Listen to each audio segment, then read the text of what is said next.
Welcome to Deciphering Growth, the show that explores mental health from every angle. We bring you conversations with personal opinions, stories, and practical tips. We aim to break down the stigma and help you live your best life. So please sit back and let's dive in. Before we begin, we want to remind our listeners that this podcast represents the opinions of Tiffany Graves, Eric Stone, and the show's guests. The content provided is for informational purposes only and should not be considered medical advice. Please consult a healthcare professional for any medical questions. The views and opinions expressed are our own and do not represent those of our workplaces. Listening, reading, emailing, or interacting on social media with our content does not establish a doctor-patient relationship.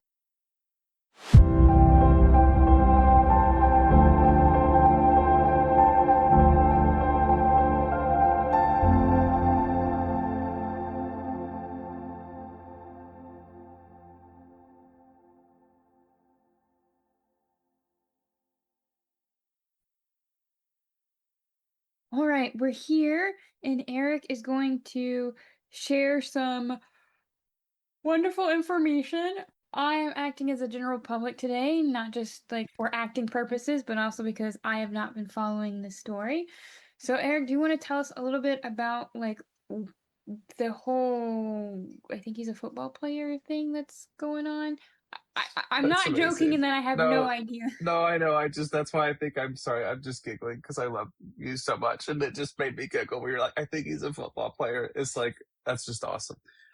Yeah. So I had proposed to Tiffany, maybe we could talk about Sorsby, who is the former UC quarterback, potential transfer Texas Tech quarterback. I say that at the time we're recording this, he is declared for the NFL supplemental draft and he will not be playing at Texas Tech. Um, but I just think it's a really interesting, like problem gambling kind of case to talk about. And so, if I may, for just like a moment, I thought maybe I could give us a little bit of context, maybe like a definition, and then kind of like explaining like why I'm so passionate about this. So, Mhm. first, like I want to be clear to say that like Tiffany and I don't know if we've said it here, but like we are not anti like drugs, gambling, alcohol, video games, really anything. But we do talk a lot about like process addictions and anything can be kind of addictive. So I just want to be clear that like me talking about problem gambling is not me saying that if you go to bingo that I'm like shame on you, you should feel terrible. Like that's I just want to be very specific. But what I am going to talk about is that line where something can become like more of an addiction, be shifting into that problem range, and like that's what we're talking about this. I want to be kind of specific with that so it's not like, hey, wait, what are we talking about? So for those who may not know like what would be a definition of problem gambling, um, I'm just going to kind of read off of this from the National Council on Problem Gambling. um, Problem gambling, also known as gambling disorder or gambling addiction, is a behavioral addiction characterized by the uncontrollable urge to gamble despite severe negative consequences. It harms a person's financial stability, career, mental health, and personal relationships. So, some of the warning signs that may go with this could be thinking about gambling all the time, feeling the need to bet more money and more often, getting back and trying to win your money back, chasing losses, feeling restless or irritable when trying to stop or cut down, feeling like you can't control yourself, gambling despite negative consequences. In extreme cases, problem gambling can cause bankruptcy, legal problems, losing your job or your family, and thinking about suicide. One thing I like to just point out, frankly, is that 1 in 4 people diagnosed with a gambling addiction, gambling disorder, attempt suicide. So I do just want to make sure that if you're sitting here and like, well, that's not a problem that impacts me. Uh, I'm glad that doesn't impact you. I think, unfortunately, this is going to be impacting more and more people, more and more families, like each and every day.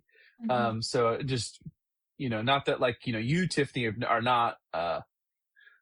are not this way, of course. Like you're very empathetic, things don't impact you. And like obviously you're letting us have, you're supporting this episode. But I just think like as a substance use counselor, I find this often where someone maybe and it really is a blessing. I would use this word, if you don't know anybody in your circle that's been impacted by addiction, like that is a blessing. That's really rare. That's not most people's experience. So like not a close friend, not a family member. Um, it's so common. And the example I give in a non-judgmental way is during COVID, when all of us got shut down, alcohol sales skyrocketed. I mean, I think it was almost like, I don't want to make up stats, but it was almost double alcohol sales. If you go like before the pandemic, during pandemic, which means a lot of people drinking. And one of the things we know with alcohol consumption, it's 80% of the profits are from 20% of the people. So that, to me, if you just go with that, like that means that group of people drinking more alcohol. I know that there was a lot of medical trauma, like medical providers, first responders. And so it's this accessibility thing. And so, you have, what do you do? So Tiffany knows I can go on rants and tangents, but I just think it's important to have some context, because we're having this explosion in Ohio specifically about problem gambling, and like where that is. Yeah. So just to make sure I'm following, we're talking about a gambling problem, as defined by you earlier with this football player and how it has become problematic. Correct. Correct. I'm going to get more into the case, but I felt like some people may need some background, because Yes, I'm I am obviously one of those very. people. I'm just making sure I am like No. understanding I felt like where to we're have going. this conversation in an informed manner, I think you have to have some context, like about like legality, laws, the Yes. makeup. So let me keep on my tangent unless you have something to say. No, I just want to make. I'm just gonna do the human, like I'm following what we're talking about because you're the expert here and I'm not, and I'm like, okay, I gotta make sure. Well, you I'm trying to are put the my expert ducks in on a row, even though I don't want to be in a row. you're the expert on so many things. Um, so something else that, just like if we were going to give a diagnosis of gambling disorder, I think that can be interesting. So it'd be at least 4 of the following in a year's time frame. And this is kind of similar to what I said earlier, but I just think it's worth repeating some of it. Frequent thoughts about gambling, such as reliving past gambling or planning future gambling.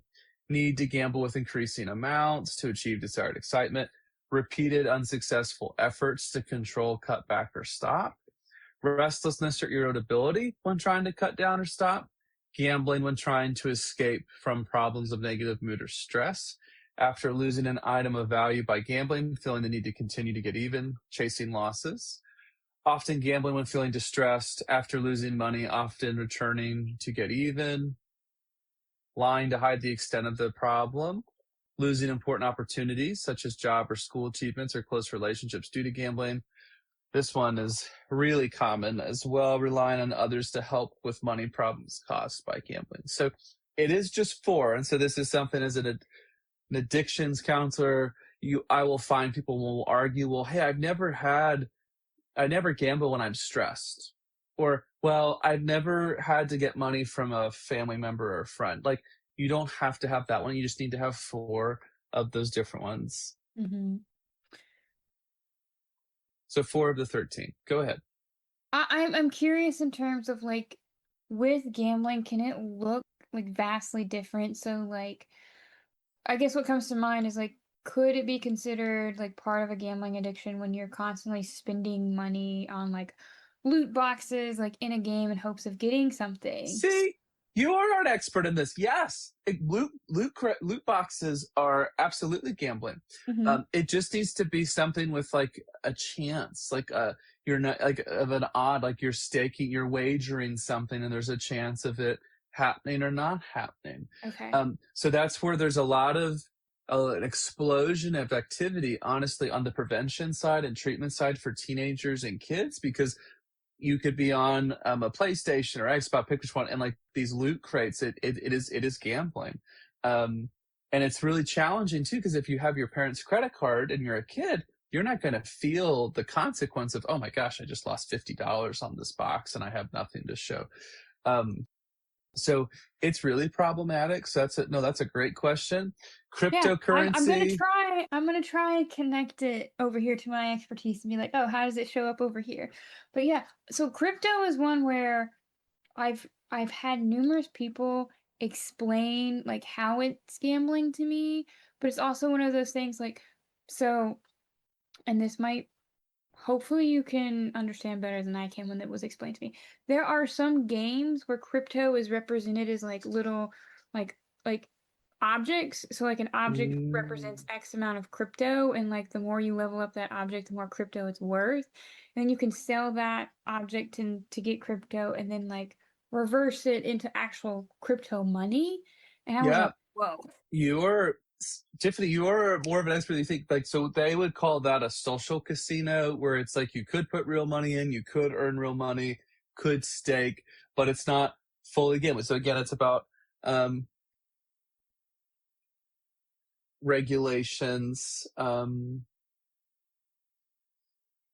brain went a different way. So this, if you're sitting here like this is overwhelming, like it's moving very quickly. And so another thing that's going on is like prediction markets, which is like Kalashi and the different ads. So that is regulated not as gambling, but investing, which we could go on and on. I don't agree with that at all. But that means 18-year-olds can go on. And then it's like, who's going to win the NBA finals? But if you're doing a prediction, that's not sports betting, but it's a Wild. nightmare.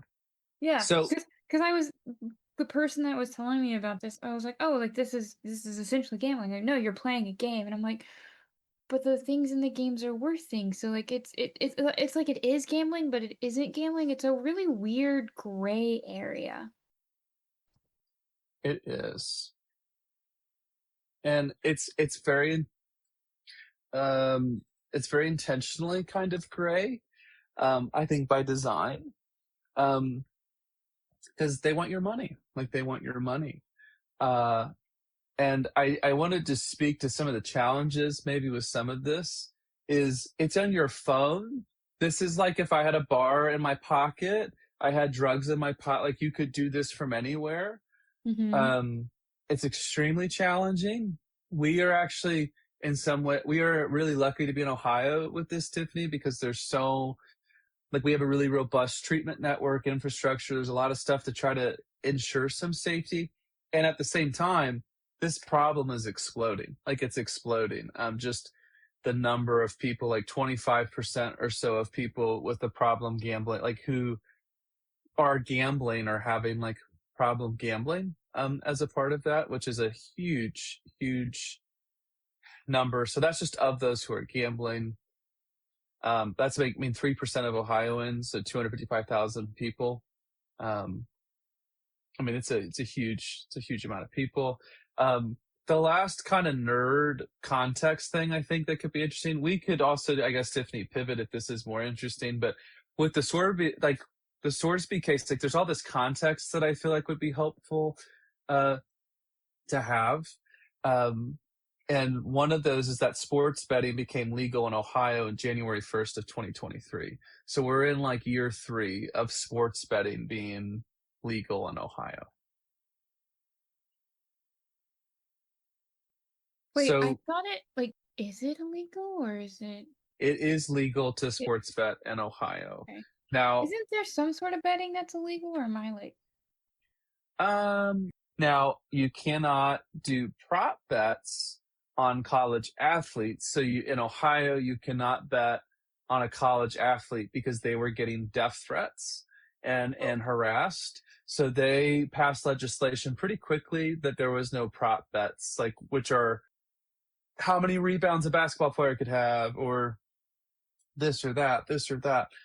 So you could bet on like a team to win or lose or that, but you really can't. Now, professional sports, you could bet on how many strikeouts someone's going to have or who wins this, but you cannot do that in college in Ohio. Like now, other states you could do athlete, but that's something specific to Ohio.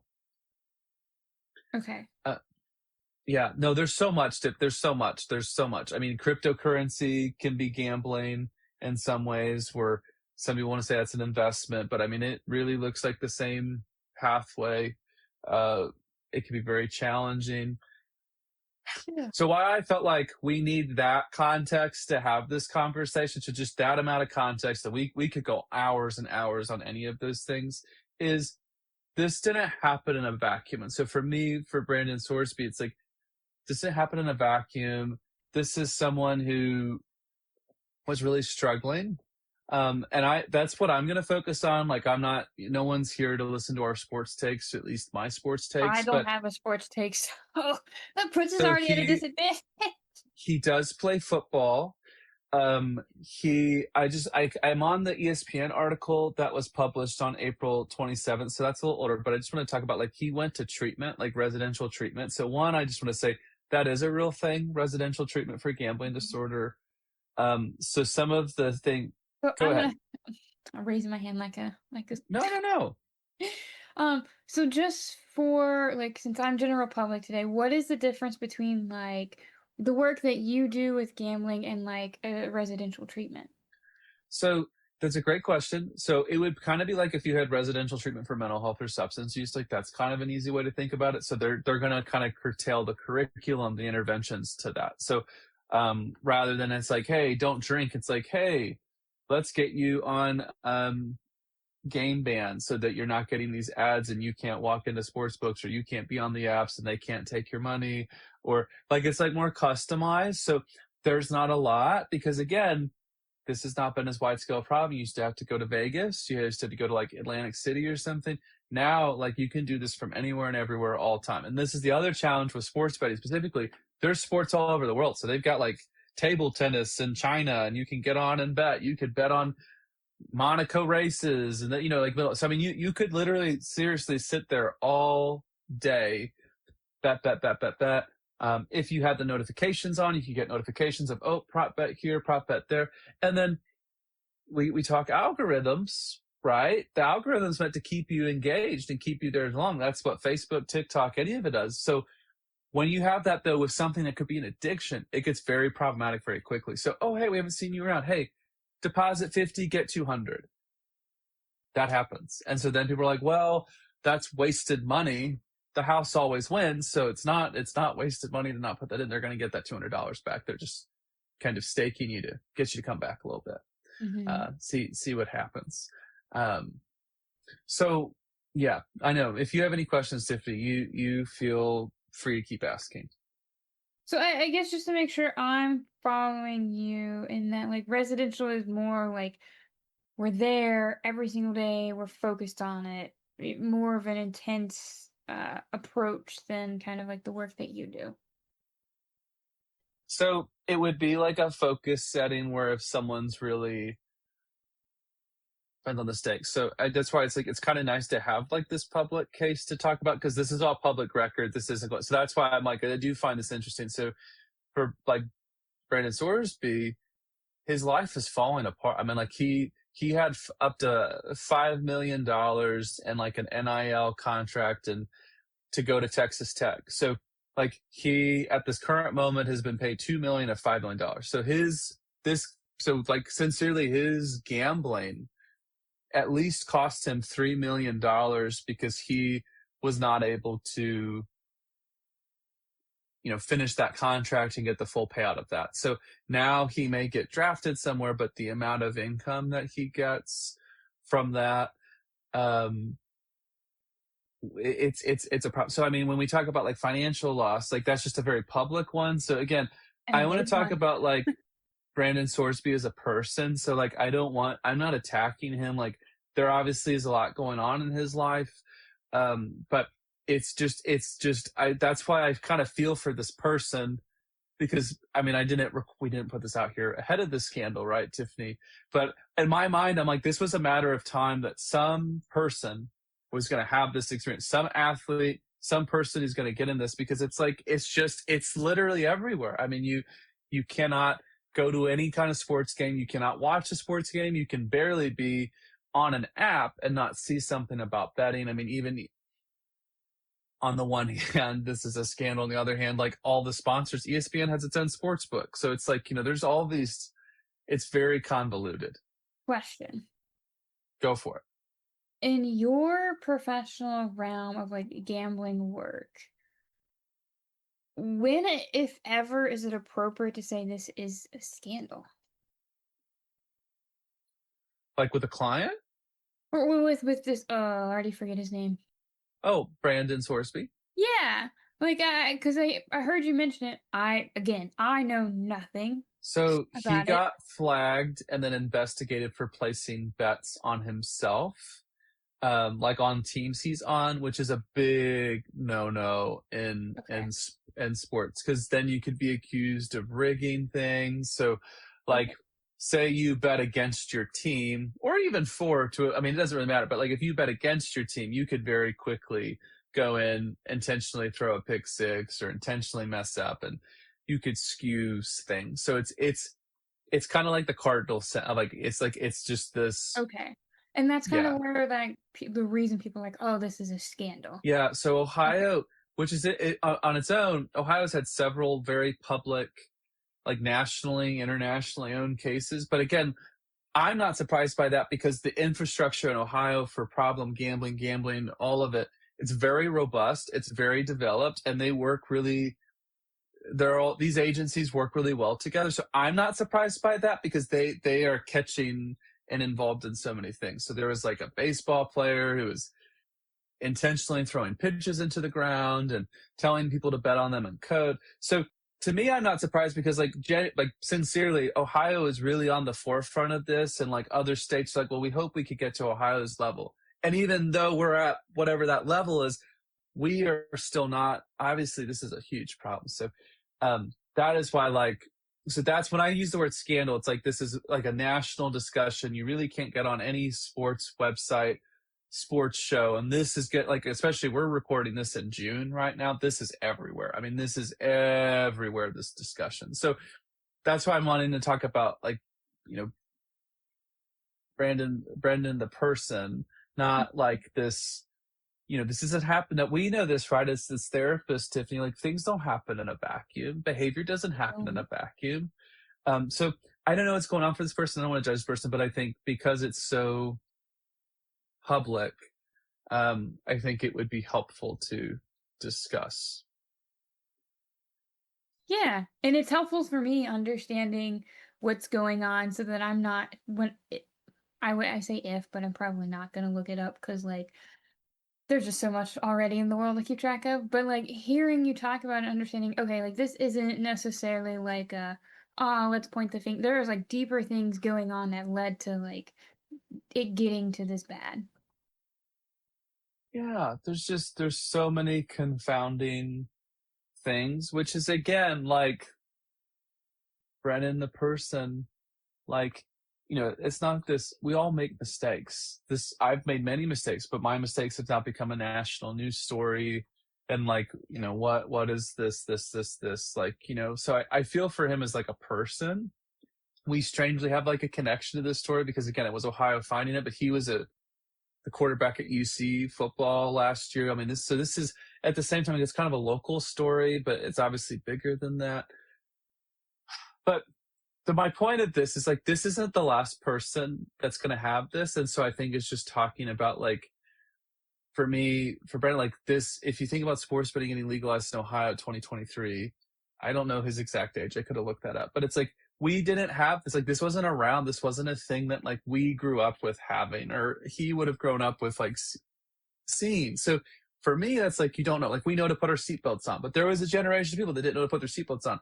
Not everybody knows, like, hey, this is problematic. Like, oh, now you could even have trainings, but we know that DARE doesn't work, which is why they've stopped doing DARE. They've changed how they're talking about substances in schools. So again, it's just, I feel for this person because like they're getting made to be this example of like, well, this is da da da da da da da. But he is certainly not going to be the last person that has a situation very publicly like this. And I just from just the access alone, I mean, it is freaking everywhere. And we don't have that, maybe, oh, hey, that's not a good idea, or oh, hey, like, versus all these other athletes seeing the story, maybe like, oh my gosh, yeah, don't do that. Yeah, I'm not going to do that. I'm not going to do. But we don't have a lot of examples like that to pull from. We just really don't. Fair. So like with this particular case, like what are you seeing where it get from your perspective where you could potentially say, like, yes, these are the things that could classify this as like a gambling addiction? Well, and that's some of the things that were discovered was like, I'll read, I want to make sure I'm giving him justice. So, um, when he was at Indiana football, he made some bets on a single game as a reserve. Now he bet on the team to win, but still, that's a really risky thing to do. So, like one on these apps, you have to put your identification in. So, like you can't make a bet by design without verifying how old you are. Now we can talk about there are issues with that, but like you have to verify who you are, put your name and all this stuff, and then you're putting bets in your name. So it's like that's a very risky, like that's pretty risky to me. Like you're putting your name in, you know that that's not okay, NCAA, all this stuff, but you still done it. Like and it's now in this record somewhere of like whatever sports book that would have been. Mm-hmm.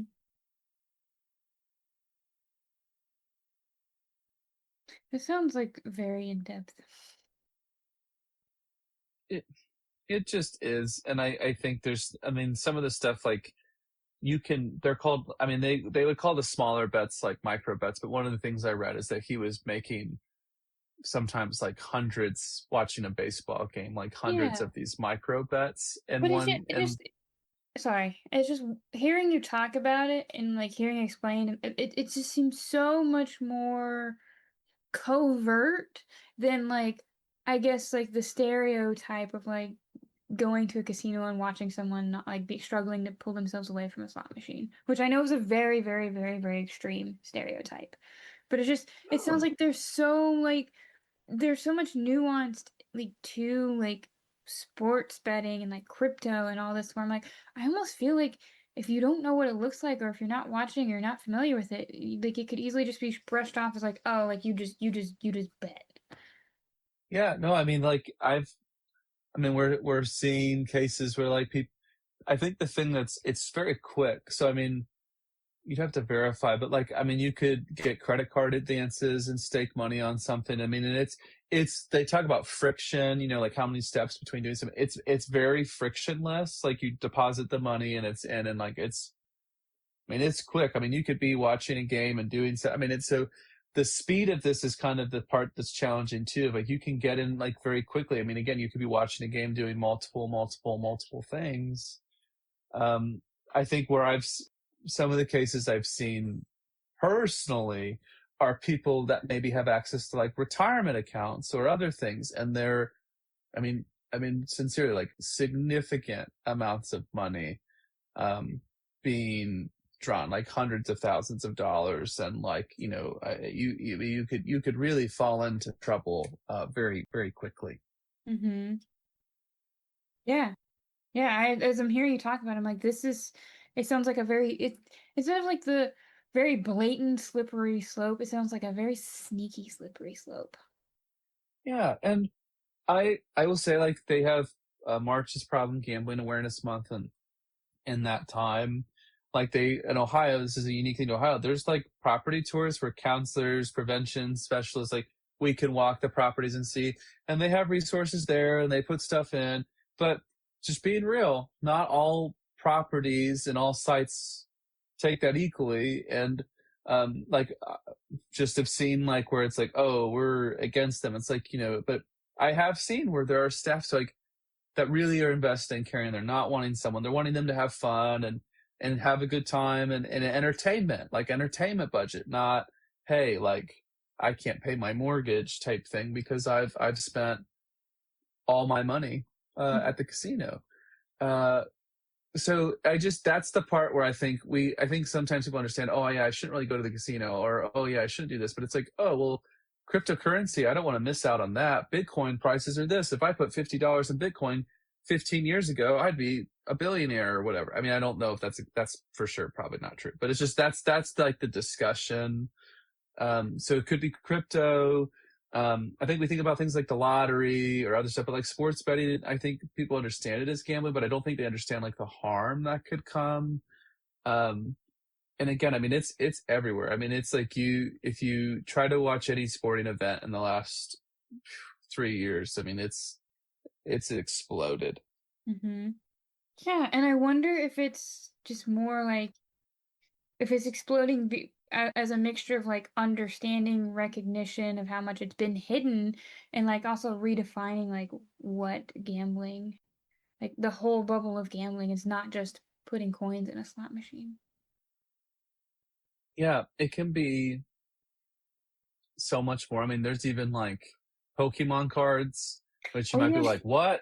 Pokemon cards? But yeah, sincerely, like there are people buying, I mean, we're sincerely like thousands of dollars worth of Pokemon yeah, cards, and they're just looking for these rare ones that are going. That's gambling. Like you're spending thousands to get that one chance of a big hit.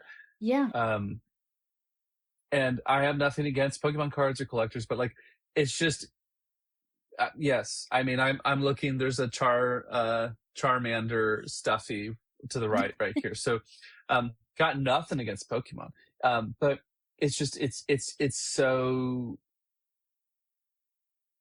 I was doing an outreach event at a local college, and I'll just leave it really broad because it doesn't matter, right? But I mhm, was there and I was doing some work on like a problem gambling coalition. And so, people were like, oh, I don't want to talk to this guy. Like, I don't gamble.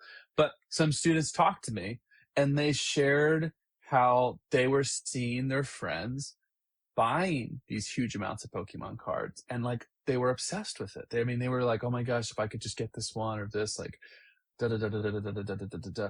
And it's like, okay, like, and they're like, what do I do? And I was like, well, you be a support. Like, if they need help, they need support, you can tell them, like, pointing out, like, hey, that this doesn't seem like the best thing for you.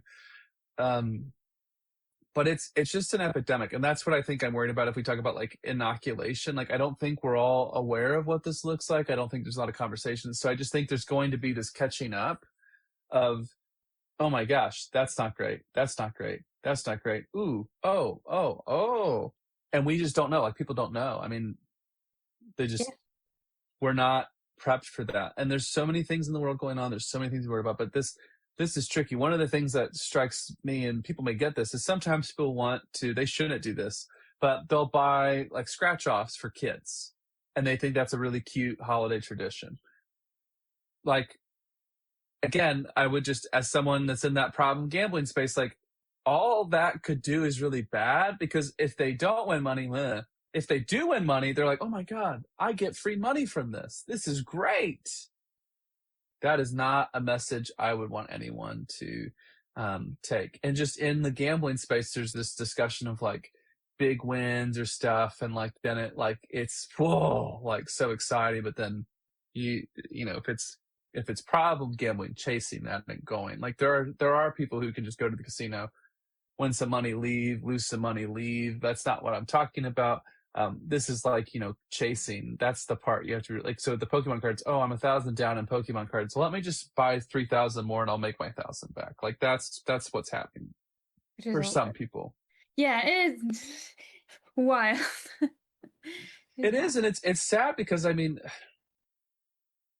we're all. I mean, this is the last like random lens kind of external factor, but like economically things are hard right now for so many people and they're feeling that pressure. So I definitely get the allure and temptation of, oh my gosh, like I'm going to turn my $300 into $15,000 and I'm going to be a genius and I'm going to be out of this. Like, I get why that is so appealing. Like, I genuinely like do get why that's appealing. And also like, this isn't a job. This isn't an investment. This is gambling. Like it's not side income. But I mean, I remember this is bad, but like I would always watch like those ESPN late at night. There'd be like poker, and I just remember watching like, oh my gosh, it's so cool. And I remember being like, professional poker players, wow, like they make so much money. But like, some do, most don't, but some do. And that's the part too where it's like, okay, we're like following these influencers. Oh my God, they're making so much money on Pokemon cards. Like most aren't. Like most aren't. In fact, probably 99% of them aren't. It's this 1%. So I just think we have to be really careful. And like, listen, if you're an adult and you listen to this, like, Eric can go screw himself. I'm going to spend as much money on Pokemon cards or the casino as I want. You have every right to do that. I'm not upset. I am just talking like kids, teenagers. Like, this is a real teenager, like developing minds. Like if you were showing this as there's no consequences, there's no risk, whatever. Like, we wouldn't do that with like texting and driving, drinking in general, substances, other things, online safety. This is just one of those things, like, you really do have to probably talk through this, because I mean, I want to speak to, like, the progression is very quick. This it can be very, very quick, because again, you can go from 0 to 1,000 in like 2 seconds. So this is like something where you really have to like have those conversations, like what is safe, what is healthy. So like, again, I've got nothing against these, sports books or casinos or any of those things. Like, they're not evil on its own, but they can be very risky, and I would use the word like dangerous. Yeah. Yeah. Understandably so. Well, I feel like I've asked a lot of questions. What ultimately do you want to leave people with regarding, and I forgot his name, with with what this football player is struggling with and what you're seeing, and like how to like give people a different perspective on the overall situation? So where to get plugged in to challenge this? Is that Yeah, like where to get plugged into challenge it, where to like better understand what's going on so you're not potentially going like, oh my gosh, like how yeah. could he do this? Well, we have a wonderful nonprofit organization in Ohio called Problem Gambling Network of Ohio. They put a lot of great information and resources and are very active in connecting all the work that's being done in the state of Ohio. So if you're really interested in like stats or information or where to keep up, but also just kind of highlighting some of those things, like maybe point out like, hey, should we do this raffle? We just don't have time, Tiffany, but where this gets complicated, what is one of the best fundraisers ever is raffles. I mean, they're the best. They are one of the best fundraisers ever. Like, you get a $300 product and people buy a $20 ticket and you make more money than that's worth. And so this gets complicated because it's like, well, wait, if we don't do this, do we not? March Madness is a big one. So some people do, like, it's very common for pools to be made, and it's a fundraiser for charity, which is a good thing, but like, could be gambling, right? Like, it really could be, for some people it is gambling, and it could be risky for them. So I think just kind of having those conversations and being on the lookout. But I would just be very mindful. This is the only thing I would say, like, directly. Just be very mindful. I would not be buying anybody who's underage lottery tickets, letting them make sports bets on your phone, letting them feel like they've gambled or done something, and really just being mindful. Like, yeah, I don't know if I would take someone to the casino for the first time or be like, hey, let's get your first bet in. Like, I'm just being honest. I don't think I will ever do that for any family or friends, because if someone's already done that, I think it's different. But like, I would not introduce, hate to say that, but genuinely in this space, I wouldn't be introducing anybody like, oh no, you should do it, it's so fun. It's like, no, unless they want to do that, I would not be. Okay. Yeah.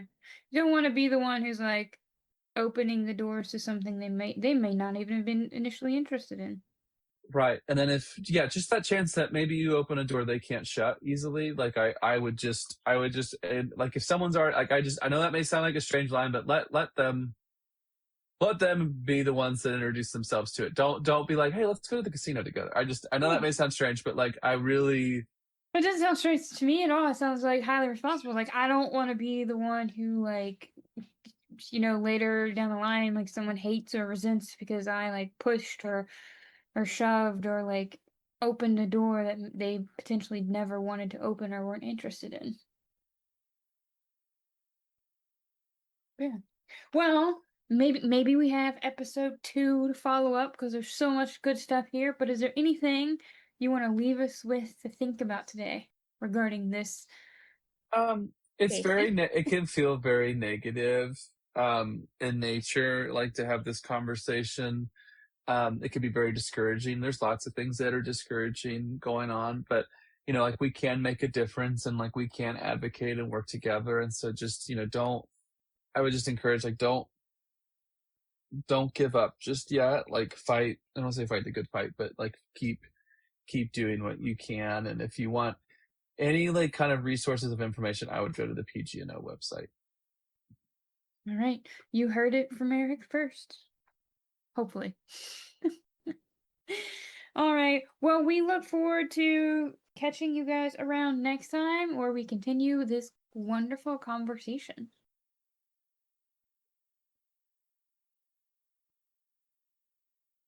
Thanks for tuning in to this week's episode of Deciphering Growth. We hope you found our conversation helpful and insightful. Subscribe to our podcast for more episodes and check out our Patreon for more content. Don't hesitate to contact us on social media if you have any questions or comments. We'd love to hear from you. Until next time, keep growing.